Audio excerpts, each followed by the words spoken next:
आज Indian polity का एक important topic president of India पर चर्चा करेंगे हम लोग। अभी 15वां प्रेसिडेंट का चुनाव भी होने वाला है, इसीलिए मैं सोचा कि प्रेसिडेंट को ही आज का टॉपिक रखा जाए। भारत का राष्ट्रपति को भारत का प्रथम नागरिक कहा जाता है। वो भारत का प्रथम नागरिक होता है। यह राष्ट्र का राष्ट्राध्यक्ष एवं राष्ट्र की एकता, अखंडता और सुदृढ़ता का परिचायक होता है। संविधान में संघ की कार्यपालिका शक्ति राष्ट्रपति में निहित होती है, परंतु वास्तविक शक्तियाँ प्रधानमंत्री एवं उनकी मंत्री परिषद में निहित है। ये क्वेश्चन पूछा जाता है कि भारत का प्रथम नागरिक कौन है, तो राष्ट्रपति होगा। ये भी क्वेश्चन पूछा जाता है कि भारत की कार्यपालिका शक्तियाँ किस में निहित होती है, यानी कार्यपालिका का प्रधान कौन होता है, तो राष्ट्रपति उसका आंसर होता है। लेकिन अगर वास्तविक प्रधान पूछ दे तो वहाँ आंसर प्रधानमंत्री हो जाता है। राष्ट्रपति तीनों सेनाओं का सर्वोच्च सेनापति भी होता है।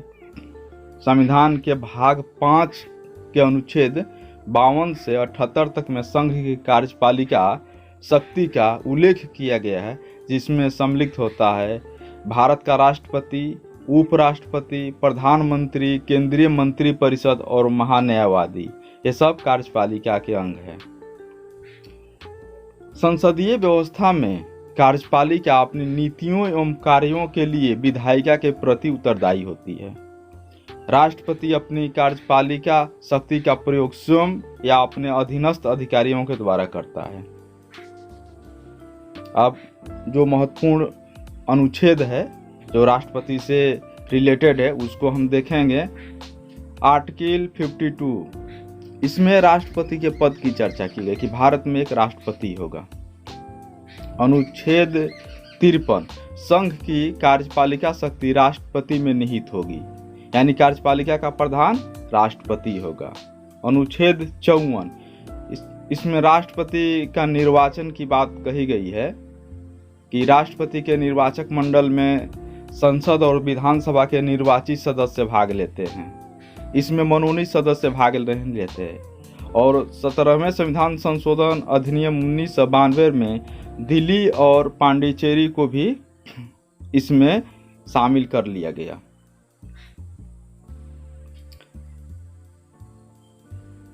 राष्ट्रपति का निर्वाचन अप्रत्यक्ष तरीके से होता है। अनुच्छेद 55 में निर्वाचन की प्रक्रिया है।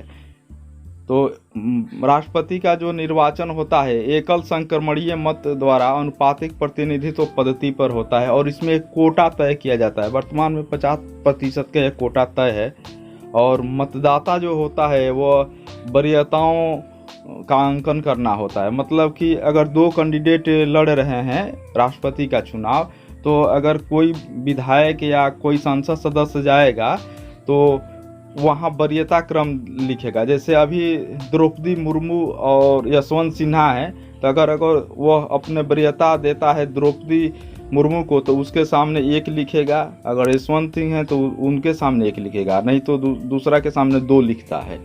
और संसद के जो सदस्य रहते हैं तो उनको हरा रंग का और विधायक जो रहते हैं उनको गुलाबी रंग का मत पत्र देता है। और चुनाव आयोग वहाँ अपना पेन का भी व्यवस्था करता है और उसी पेन से वरीयता का अंकन करना होता है। अगर आप दूसरा पेन से अंकन करिएगा तो अमान्य हो जाएगा।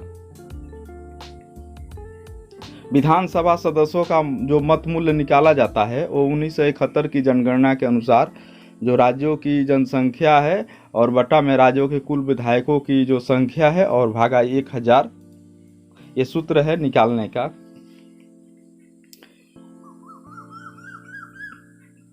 84वां जो संविधान संशोधन के द्वारा ये 2026 तक यहीं रहेगा। चुनाव के समय विधानसभा में कुछ स्थान खाली है या कोई भंग है विधानसभा, तो भी इसे राष्ट्रपति का चुनाव बाधित नहीं होता है। संसद सदस्य का मत मूल्य निकालने का जो सूत्र होता है वो सभी राज्यों के सभी निर्वाचित विधायकों का मत मूल्य और बटा में संसद के निर्वाचित सदस्यों की कुल संख्या। अनुच्छेद 56 है, इसमें राष्ट्रपति के पद की अवधि के बारे में चर्चा किया गया है, जो 5 साल का होगा और पद ग्रहण करने की तिथि से 5 वर्ष की अवधि तक अपने पद की समाप्ति के बाद भी वो पद पर बना रहेगा, जब तक उसका उत्तराधिकारी पद ग्रहण नहीं कर सकता है। और अनुच्छेद 57 में है, पुनर्निर्वाचन की व्यवस्था की गई है, मतलब कि इसमें कोई सीमा नहीं है, प्रयास की कोई सीमा नहीं है कि आप एक बार ही राष्ट्रपति बन सकते हैं या 2 बार, जबकि आप अमेरिका में राष्ट्रपति को देखते हैं तो वहाँ 2 बार की सीमा है। अनुच्छेद 58 में योग्यता, उसकी राष्ट्रपति बनने के लिए क्या क्या अर्हताएं होनी चाहिए, वह भारत का नागरिक होना चाहिए, उसकी उम्र न्यूनतम 35 वर्ष होना चाहिए, यानी 35 वर्ष की आयु वो पूरा कर चुका हो, वो लोकसभा सदस्य निर्वाचित होने की योग्यता रखता हो, कोई लाभ के पद पर न हो। और लाभ के पद पर जैसे राष्ट्रपति, उपराष्ट्रपति, राज्यपाल, केंद्र या राज्य सरकार के मंत्री, ये सब लाभ के पद पर नहीं है। भारत में 56 ऐसे पद है जिसको लाभ के पद पर नहीं माना गया है। राष्ट्रपति का नामांकन करने के लिए 50 प्रस्तावक और 50 अनुमोदक चाहिए, और ये सब सांसद सदस्य होते हैं। और जमानत की राशि 15,000 रुपया है, जो आरबीआई या कोई सरकारी खजाना में जमा करना होता है। अगर डाले गए कुल मतों का 1/6 मत प्राप्त नहीं होता है, तब ये जमानत राशि जब्त हो जाती है। अनुच्छेद 59 में शर्त रखा गया है कि अगर वह संसद या विधानसभा का सदस्य है तो राष्ट्रपति निर्वाचित होने के बाद उसको वो सदस्यता छोड़नी पड़ती है, और वह कोई लाभ का पद धारण नहीं करेगा। उसका वेतन, भत्ता, आवास, टेलीफोन इत्यादि सारा सुविधा, उसकी उपलब्धि और भत्ते पर उसकी पदावधि के दौरान कोई कम नहीं कर सकता है। अनुच्छेद 60 में है शपथ, और अनुच्छेद 60 में राष्ट्रपति का शपथ की बात कही गई है, और सुप्रीम कोर्ट का मुख्य न्यायाधीश, और अगर वो नहीं रहता है मुख्य न्यायाधीश, तो सुप्रीम कोर्ट का जो वरिष्ठतम न्यायाधीश होगा वह राष्ट्रपति को शपथ दिलाएगा। अनुच्छेद 61 में है, राष्ट्रपति पर महाभियोग की बात की गई है, इम्पीचमेंट की बात की गई है, और ये भारतीय संविधान में अमेरिका के संविधान से लिया गया है। और जब ये संसद के किसी भी सदन में महाभियोग लग सकता है, और संसद के कुल 1/4 सदस्य पर हस्ताक्षर करने के बाद वो किसी भी सदन में लाया जाता है, और 14 दिन पूर्व राष्ट्रपति को सूचना दी जाती है। और कोई संसद का कोई भी सदस्य उसको 2/3 बहुमत से पास कर देता है, तब फिर दूसरे सदन में जाता है, वो उसका अन्वेषण करता है, जांच करता है। उसके बाद अगर वो भी 2/3 बहुमत से उसको पास कर देता है तो राष्ट्रपति को अपने पद से हटना होता है। और जब दूसरा सदन ये जांच करता है तब राष्ट्रपति वहां जाके अपना पक्ष रख सकते हैं, अपने या अपने कोई रिप्रेजेंटेटिव को भेज के अपना पक्ष रखवा सकते हैं। महाभियोग एक अर्ध न्यायिक प्रक्रिया है, ये भी क्वेश्चन बहुत बार पूछा गया है।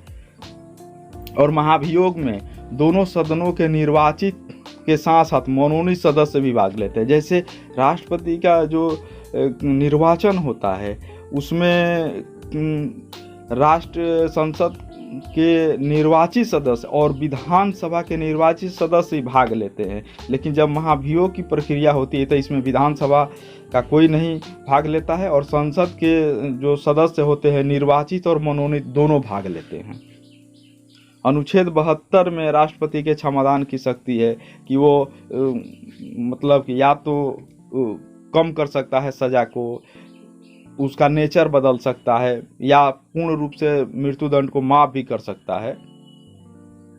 अनुच्छेद 123, इसमें राष्ट्रपति को अध्यादेश जारी करने की शक्ति प्राप्त है। ये 1935 के भारत सरकार अधिनियम से यह लिया गया है। अगर कोई भी जैसे संसद सत्र नहीं चल रहा हो और तत्काल कोई नियम बनाने की आवश्यकता हो, तब राष्ट्रपति अध्यादेश जारी करके वो विधेयक लाता है, और जैसे संसद का सत्र शुरू होगा तो उसको पास 42 दिन के अंदर यानी 6 सप्ताह के अंदर उसको पास किया जाता है। अगर आप नहीं पास करते हैं तो समाप्त हो जाता है, और अध्यादेश को राष्ट्रपति जब चाहेगा तब वापस ले लेगा।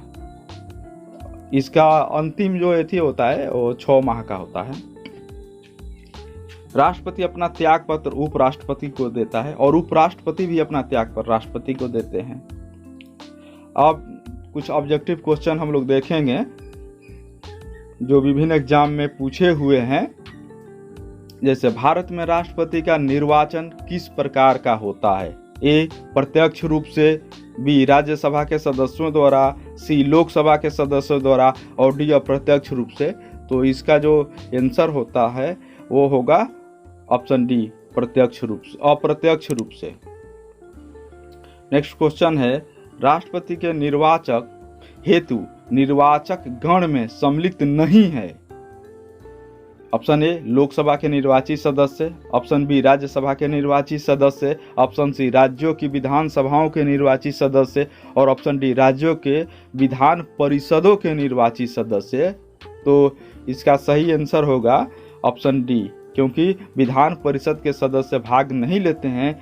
इस राष्ट्रपति के निर्वाचन में लोकसभा, राज्यसभा और राज्य के विधान सभा के निर्वाचित सदस्य भाग लेते हैं। विधान परिषद का कोई सदस्य भाग नहीं लेता है। राष्ट्रपति का पद अगर रिक्त हो तो कितने समय में भर लेना चाहिए? तो इसका ऑप्शन है ए 90 दिन, ऑप्शन बी में है 6 माह और ऑप्शन सी में है 9 माह और ऑप्शन डी में है 1 वर्ष। तो इसका सही आंसर होगा ऑप्शन बी, 6 माह में उसको भर देना चाहिए।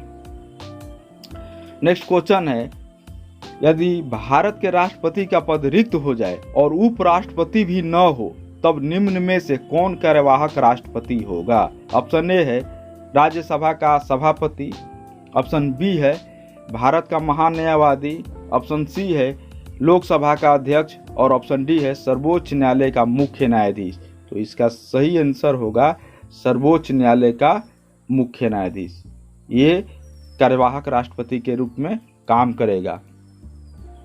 नेक्स्ट क्वेश्चन है, भारतीय संविधान में समस्त कार्यपालिका शक्तियां निहित होती है। ऑप्शन ए प्रधानमंत्री में, ऑप्शन बी मंत्री परिषद में, ऑप्शन सी राष्ट्रपति में और ऑप्शन डी संसद में। तो इसका सही जवाब होगा ऑप्शन सी राष्ट्रपति में। और यह अनुच्छेद 53 में वर्णित है कि कार्यपालिका का प्रधान राष्ट्रपति होगा। नेक्स्ट क्वेश्चन है, लोकसभा और राज्यसभा की संयुक्त बैठक किसके द्वारा आहूत की जाती है? तो ऑप्शन ए है राष्ट्रपति द्वारा, ऑप्शन बी है लोकसभा अध्यक्ष द्वारा, ऑप्शन सी है संसद द्वारा और ऑप्शन डी है राज्यसभा में के सभापति द्वारा। तो इसका सही आंसर है वो है राष्ट्रपति द्वारा। आर्टिकल 108 यानी अनुच्छेद 108 में प्रावधान है कि जब भी किसी विधेयक पर गतिरोध हो, मतभेद हो दोनों सदन में, तब राष्ट्रपति संयुक्त बैठक बुलाता है। और यहाँ समझने वाला ये बात है कि राष्ट्रपति केवल संयुक्त बैठक बुलाएगा, संबोधित करेगा, लेकिन उसकी अध्यक्षता करेगा लोकसभा अध्यक्ष। ये भी कई बार प्रश्न पूछे जाते हैं कि संयुक्त अधिवेशन की अध्यक्षता कौन करेगा? तो ये लोकसभा अध्यक्ष रहेगा। बुलाएगा राष्ट्रपति, संबोधित भी करेगा राष्ट्रपति, लेकिन उसका अध्यक्षता करेगा लोकसभा अध्यक्ष। और ये अनुच्छेद 108 में है।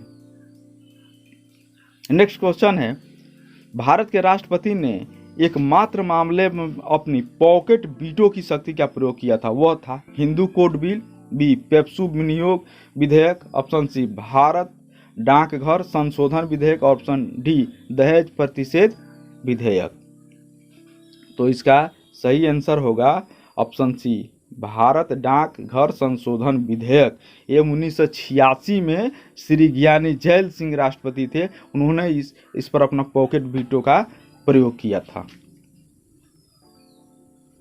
नेक्स्ट है क्वेश्चन, भारतीय संविधान का कौन सा अनुच्छेद राष्ट्रपति को उच्चतम न्यायालय से परामर्श करने की शक्ति प्रदान करता है?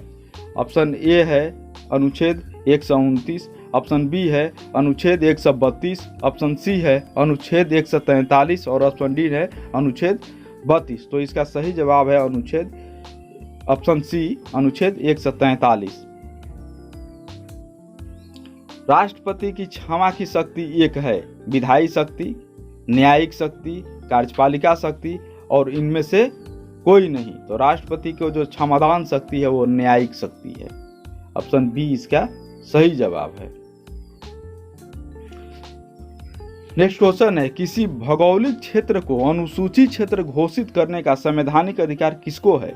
ऑप्शन ए राज्यपाल, ऑप्शन बी मुख्यमंत्री, ऑप्शन सी प्रधानमंत्री और ऑप्शन डी राष्ट्रपति।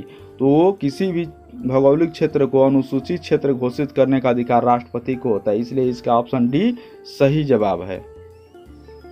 नेक्स्ट क्वेश्चन है, निम्नलिखित में से किस विषय पर राष्ट्रपति के लिए मंत्रिपरिषद से सलाह लेना आवश्यक नहीं है?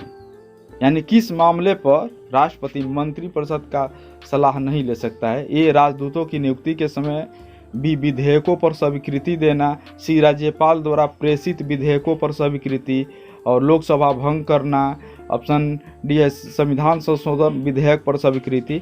तो इसका सही जवाब होगा विधेयकों पर स्वीकृति देना, यानी ऑप्शन बी इसका सही जवाब है। विधेयकों पर स्वीकृति देने के लिए मंत्रिपरिषद से वो सलाह नहीं लेता है। नेक्स्ट क्वेश्चन है, जब कोई विधेयक संसद के दोनों सदनों द्वारा पारित कर लिया गया है तो निम्नलिखित में से किसको उस विधेयक पर अनुमति रोकने का अधिकार प्राप्त है? ए, राष्ट्रपति को, बी, प्रधानमंत्री को, सी, लोकसभा अध्यक्ष को और डी, राज्यसभा के सभापति को। तो इसका सही जवाब होगा ऑप्शन ए, राष्ट्रपति।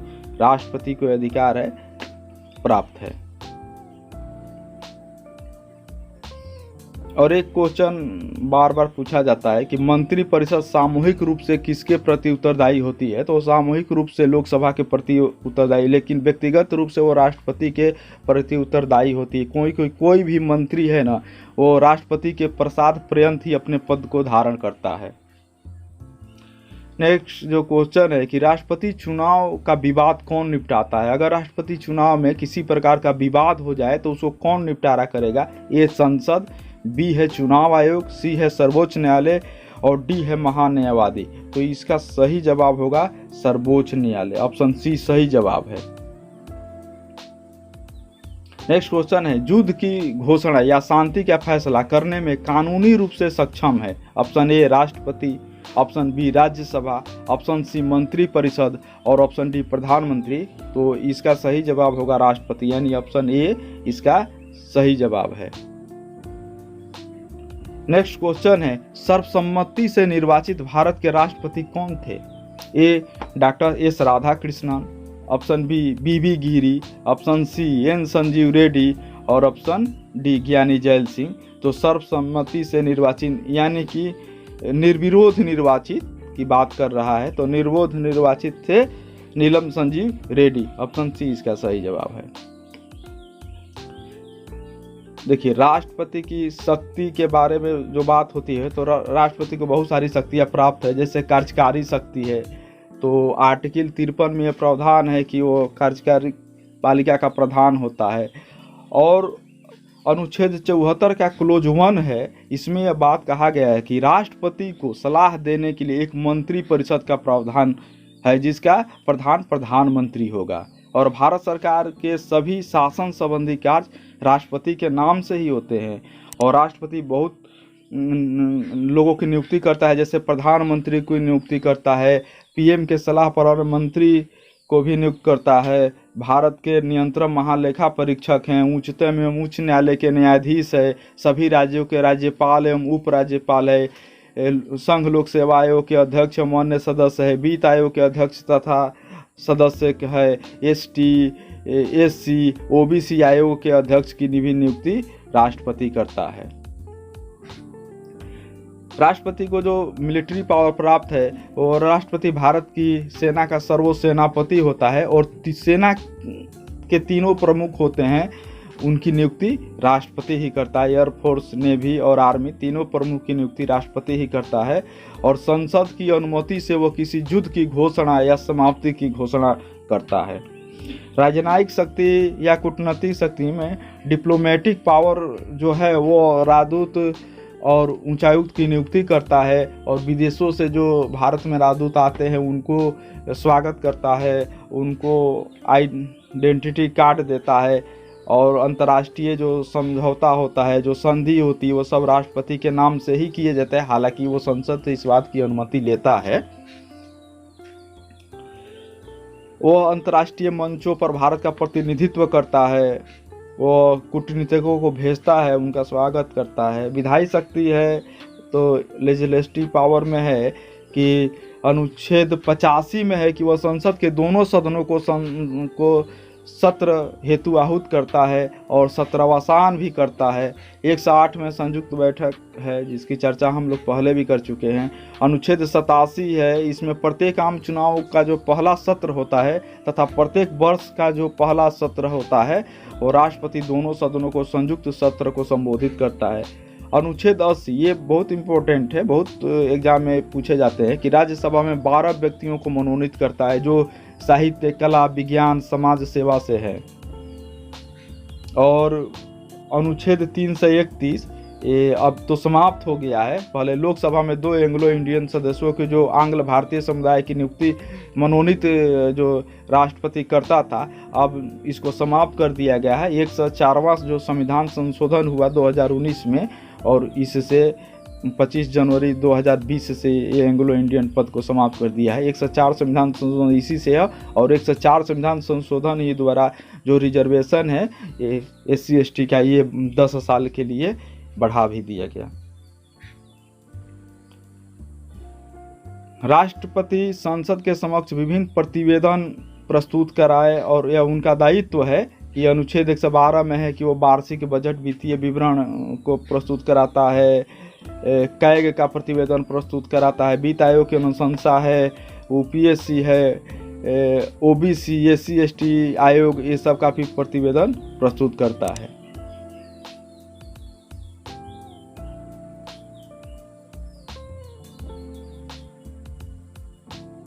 कुछ विधेयक राष्ट्रपति की पूर्व अनुमति के बिना संसद में पेश नहीं किया जाता है, जैसे नए राज्यों का निर्माण है, उसका सीमा क्षेत्र है, उसके नाम में परिवर्तन है जो अनुच्छेद 3 में है, ये बिना राष्ट्रपति की अनुमति से संसद में पेश नहीं किए जाते हैं। और धन विधेयक भी राष्ट्रपति की सिफारिश से ही संसद में पेश किया जाता है।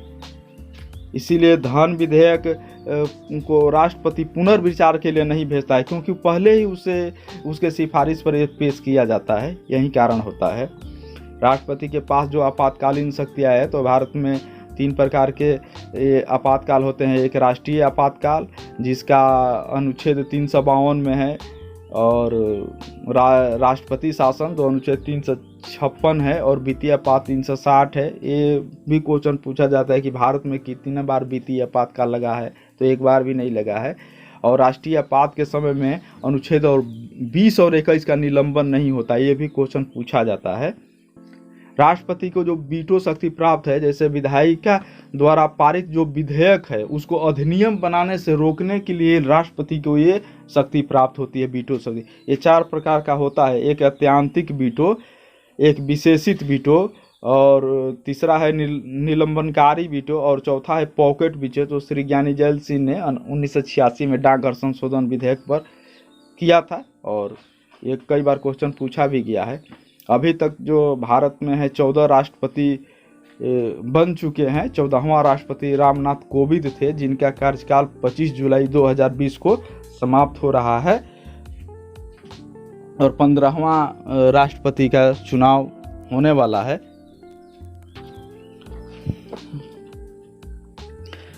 और NDA के जो उम्मीदवार है द्रौपदी मुर्मू है और संयुक्त विपक्ष उम्मीदवार यशवंत सिन्हा को बनाया है और 18 जुलाई को चुनाव होगा और 21 जुलाई को इसका परिणाम घोषित होगा और 25 जुलाई को एक नए राष्ट्रपति 15वें राष्ट्रपति हम लोग को मिल जाएंगे। और राष्ट्रपति से कभी कभी ये भी प्रश्न पूछे जाते हैं कि सबसे लंबे समय तक किस राष्ट्रपति का कार्यकाल रहा है, तो डॉक्टर राजेंद्र प्रसाद थे जो भारत के पहले राष्ट्रपति थे। और ये भी एक प्रश्न पूछा जाता है कि डॉक्टर सर्वपल्ली राधाकृष्णन से ये प्रश्न पूछा जाता है कि भारत रत्न प्राप्त करने वाले पहले राष्ट्रपति कौन थे, तो ये डॉक्टर सर्वपल्ली राधाकृष्णन थे। ये पूछा जाता है कि प्रथम मुस्लिम राष्ट्रपति कौन थे, तो ये डॉक्टर जाकिर हुसैन से और सबसे कम समय तक यहीं राष्ट्रपति रहे थे, कार्यकाल में ही इनकी मृत्यु हो गई थी। और प्रथम कार्यवाहक राष्ट्रपति श्री बराह वेंकट गिरी यानी BV गिरी थे और BV गिरी ही पहली बार ये पहले राष्ट्रपति थे जो दूसरी चक्र की मतगणना से विजयी हुए थे।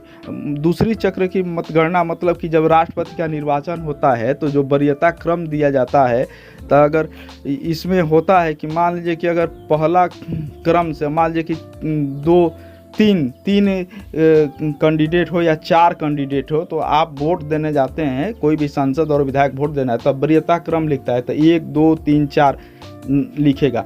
लेकिन उसका जो कोटा होता है, उस कोटा पर अनुसार अगर कोई विजित नहीं होता है, अगर वोट नहीं आया उस कोटा से अधिक या उसके बराबर, और कोई जीता नहीं, तो जो सबसे कम जिसको वोट आता है ना, उसका वोट ना बाकी में बांट देता है, उसको समाप्त कर दिया जाता है। तो ये इस तरह की जो होती है ना, उसको पहली जनगणना, इसके बाद फिर उसका वोट बांटने के बाद अब उसको गिरा जाएगा, वो दूसरी जनगणना हो जाती है।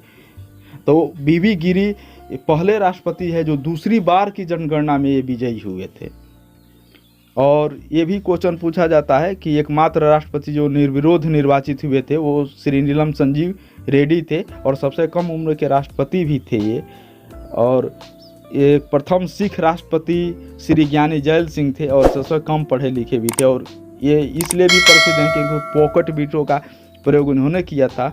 और सबसे अधिक उम्र के राष्ट्रपति श्री आर वेंकट रमन बने थे, और प्रथम दलित राष्ट्रपति श्री के आर नारायणन बने थे, और प्रथम महिला राष्ट्रपति प्रतिभा देवी सिंह पाटिल बनी थी, और प्रथम वैज्ञानिक राष्ट्रपति APJ अब्दुल कलाम साहब बने थे, और रामनाथ कोविंद दूसरे दलित राष्ट्रपति थे।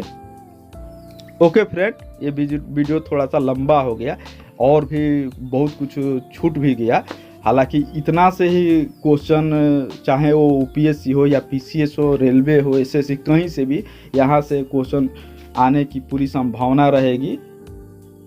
आप लोग को वीडियो कैसा लगा कमेंट में बताइएगा। Okay friend, bye.